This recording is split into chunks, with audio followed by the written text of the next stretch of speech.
Hello everyone, welcome to my another blog. হঠাৎ দেখি ফাল্গুন উৎসব শুরু হয়ে গেছে, তো দেখে আর লোভ সামলাতে পারলাম না। চলেন তো দেখি ভেতরে কি আছে। বসন্ত উৎসব মেলা দেখেই মনটা প্রাণটা জুড়িয়ে গেল। তো আমি বরাবরই এই ধরনের ফেস্টিভ্যালগুলো অনেক বেশি এনজয় করি। তো আমার কাছে ভালো লাগলো। আমি গিয়েছিলাম মহাখালী ডিওএইচএসের ভেতরে। ওখানে আমার হাজব্যান্ডের অফিসের পাশেই এই মেলার আয়োজন করা হয়েছিল। তো দেখে অনেক বেশি ভালো লাগছিল। গেলাম ভেতরে, গিয়ে দেখলাম যে অনেকটা জায়গা জুড়ে ওনারা অনেক সুন্দরভাবে ডেকোরেশন করেছে মেলার জন্য। আশেপাশে যেদিকে তাকাচ্ছি আলোর ঝলকানি, সাথে অনেক ধরনের স্টল।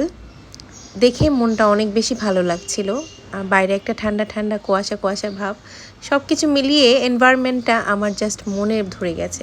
আর সবচেয়ে মজার ছিল যেই ব্যাপারটা, এখানে এই যে রংচা কাগজ দিয়ে যে ডেকোরেশনটা করা হয়েছে, আমার কাছে মনে হচ্ছিল যে গ্রামের বাড়িতে যে বিয়ের অনুষ্ঠানগুলো হয়, আমরা নর্মালি টিভিতে নাটকে যেগুলো দেখি, সরাসরি দেখার সেই সৌভাগ্য আমার হয়নি। ওখানে বিয়ের অনুষ্ঠানগুলোতে এভাবেই আসলে ওনারা সাজিয়ে থাকে। জিনিসটা দেখে আমার খুব ভালো লাগলো। তারপর দেখলাম যে নাগরদোলা, পাশে চারদিক দিয়ে একদম ঘোরানো স্টল, যত ধরনের স্টল ছিল। সে সাথে চোখে পড়লো হঠাৎ ব্রাহ্মণবাড়িয়া পিঠাঘর, যেহেতু দেশের বাড়ি, তো সবার আগে ওই স্টলটাতেই চোখ গেল। দেখলাম যে অনেক ধরনের ভ্যারাইটিস আইটেমের পিঠা পুলি সব কিছুর সমাহার নিয়ে ওনারা বসে গেছেন। দেখতে দেখতে দেখলাম যে আশেপাশে অনেক ধরনের পিঠাপুলির স্টল, তারপর চিকেন ফ্রাই, বাচ্চাদের খেলনা, তারপর বাচ্চাদের প্লেগ্রাউন্ডে যে ধরনের ইনস্ট্রুমেন্ট থাকে সব কিছু নিয়ে একটা সুন্দর মেলার আয়োজন ওনারা করে ফেলেছে। ঘুরে ঘুরে দেখছিলাম, বেশ আনন্দই লাগছিল, সময়টা অনেক ভালো পার করছিলাম। ঘুরতে ঘুরতে একটা স্টলে চলে গেলাম, দেখলাম যে অনেক ধরনের পিঠাপুলি ওনারা বানাচ্ছেন, লাইভ বানাচ্ছেন।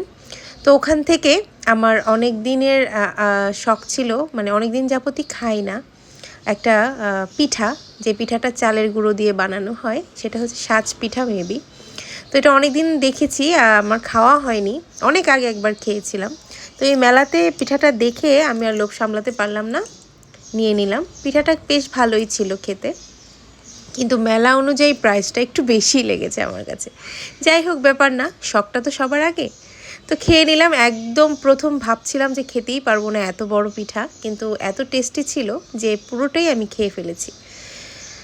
তো ঘুরতে ঘুরতে আরও কিছু খাবার খেয়েছিলাম, যেগুলো আমি ফুটেজে রাখিনি, কারণ ওখানে অনেক বেশি সাউন্ড বাজছিল।